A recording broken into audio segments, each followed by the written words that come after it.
हमारे पेट के ऊपर फैट चर्बी क्यों जमा होती है, वो कौन सी ऐसी वजह है जिसकी वजह से हमारा जो पेट है वो बड़ा होना शुरू हो जाता है। उसकी जो चर्बी, जो जिगर के ऊपर चर्बी होती है उसको, और हमारी जो बेली के ऊपर चर्बी है उसको हम किस तरह बेहतर कर सकते हैं, उसके ऊपर आज हम डिटेल से बात करेंगे। बिस्मिल्लाहिर्रहमानिर्रहीम।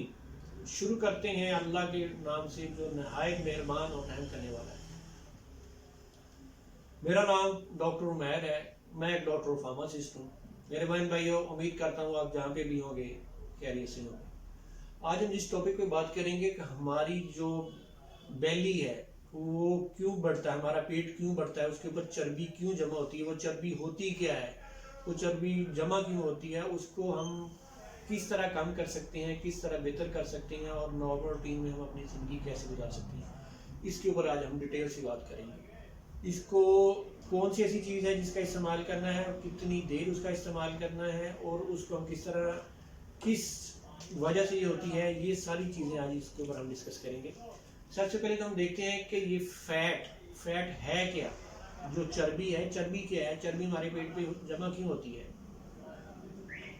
ये एक एडिपोज टिश्यू होता है। जो एडिपोज टिश्यू है वो मोस्टली हमारी जो बेली है वहाँ पे जाके जमा होना शुरू हो जाता है, क्योंकि वो सॉफ्ट टिश्यूज होते हैं, वहाँ पे उनके साथ जाके ये जुड़ता है और वहाँ पे जमा होना शुरू हो जाता है, जिसकी वजह से जो हमारा जो पेट है वो बाहर निकलना शुरू हो जाता है और बड़ा होना शुरू हो जाता है। और यही एडिपोज टिश्यू जो है अगर ज़्यादा मिकदार में हमारी बॉडी में जमा होना शुरू हो जाए तो ये हमारे जिगर के ऊपर भी चर्बी बनाते हैं, जिसके ऊपर हमारा जो जिगर का साइज बढ़ता है और फैटी लीवर का खास हो जाता है। ये मोस्ट इंपॉर्टेंट ये आपको थिंग्स हमें पता दीजिए कि फैट हमारे लिए बहुत ही नुकसानदेह है। ये एडिपोज टिश्यू बहुत ही नुकसानदेह है।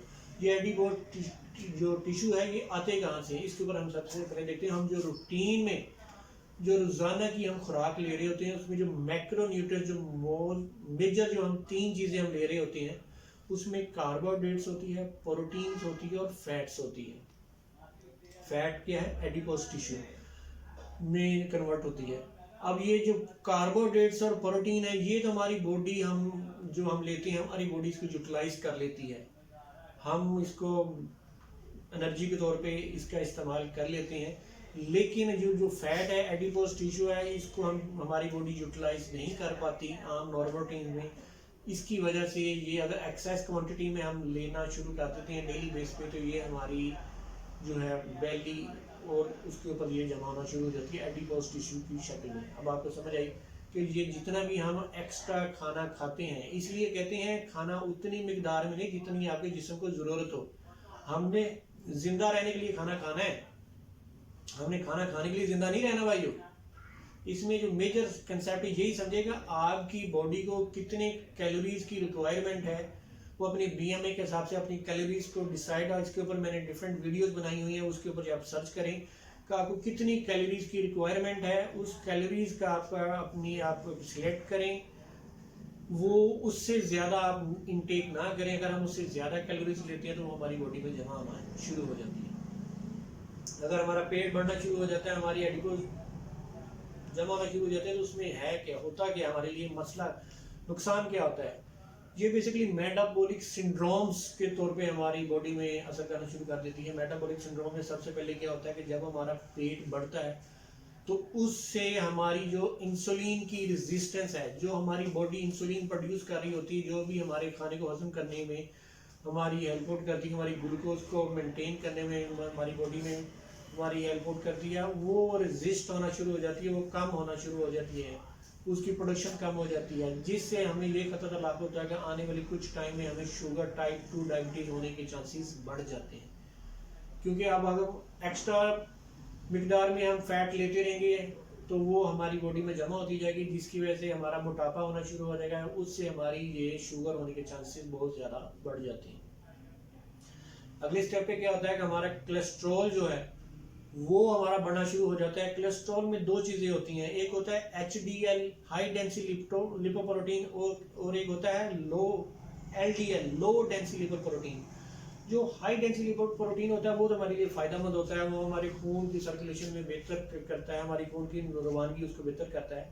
और जो LDL होता है, लो डेंसिटी लिपोप्रोटीन होता है, वो अगर बढ़ना शुरू हो जाए तो वो हमारे लिए बहुत ही नुकसानदेह होता है।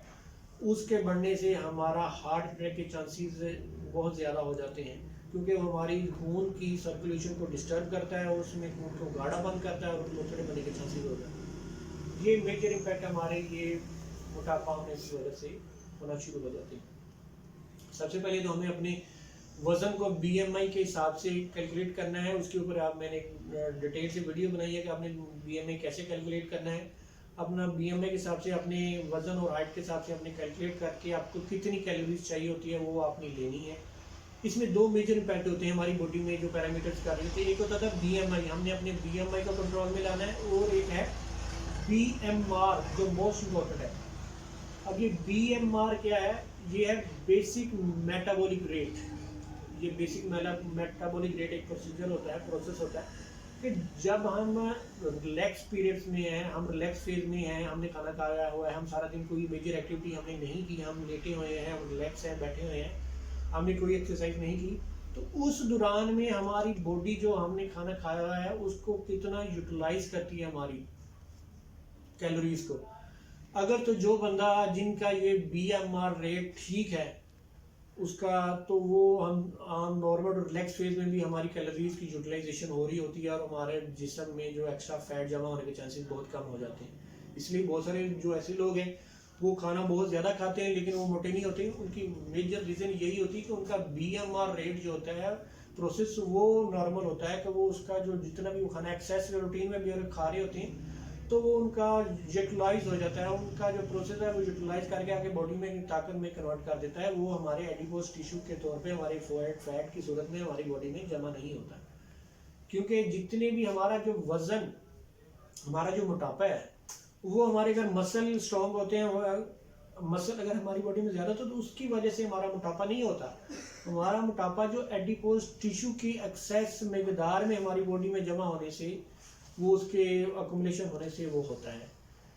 इससे मोस्ट इम्पोर्टेंट अब ये सारी चीज़ें आपको मैंने बताई है कि हमने एक तो अपना BMR रेट, अगर जिनका जो कम है उनकी एक्सेस कैलोरीज की यूटिलाइजेशन नहीं होती, तो वो मोस्ट इम्पोर्टेंट है वो BMR को कैसे बेहतर कर सकते हैं। हमने एक्सरसाइज करनी है, हमने एक्सरसाइज करके अपने BMR रेट को बढ़ाना है, क्योंकि हम अगर सुबह नॉर्मल निहार एक्सरसाइज करते हैं तो उससे क्या होता है कि हमारी बॉडी को जो हम वर्क कर रहे होते हैं, हमें जो कैलोरीज रिक्वायरमेंट होती है, हमने खाया पिया तो कुछ नहीं होता, लेकिन हमारी बॉडी में जो पहले ऑलरेडी जो कैलोरीज जमा जो एडिपोज की शक्ल में, हमारी चर्बी की शक्ल में जमा है, वो हमारी बॉडी उसको यूटिलाइज करती है, वो उसको तोड़ती है, उसको तोड़ के उसको हमारी बॉडी को कन्वर्ट करती है, जिससे आहिस्ता आहिस्ता अगर हम डेली रूटीन बेस पे रेगुलर रूटीन से हम एक्सरसाइज करते हैं, अब ये नहीं कि 2-4 दिन हमने हार्ड एक्सरसाइज कर ली फिर हमने छोड़ दिया, नहीं, आपने कोशिश करना है कि डेली बेस पे आपने कम से कम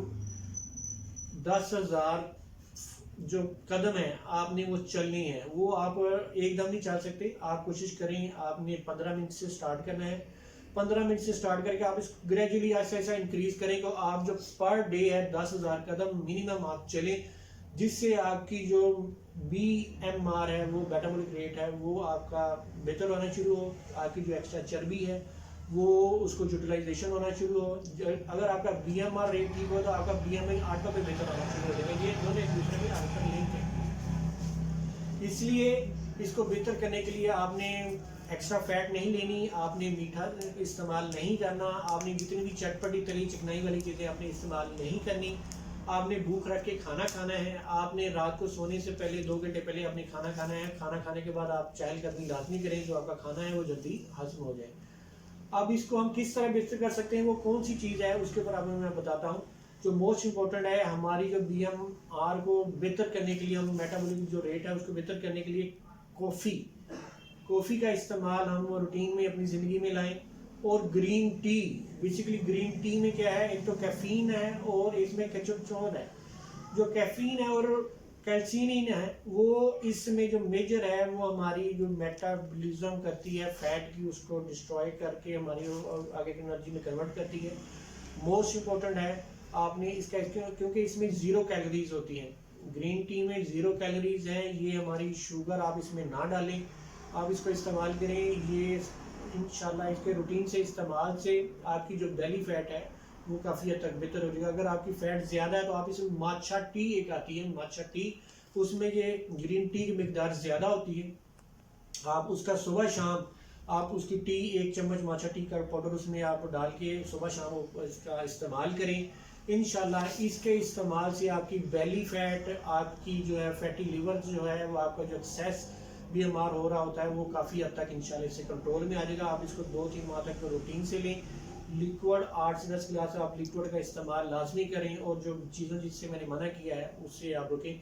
इंशाल्लाह इससे आपका जो फैट का जो प्रोसीजर है वो डाउन होना शुरू हो जाएगा और एक्स्ट्रा आपने इनटेक ज़्यादा नहीं लेना।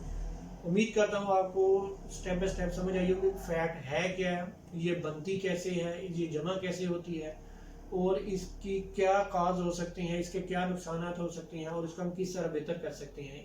ये आज इसके ऊपर आज हमने अपने डिटेल से डिस्कस किया। इस वीडियो के मतलब आप कोई भी क्वेश्चन करना चाहते हैं तो कमेंट सेक्शन में जाकर लाजमी मेंशन करें।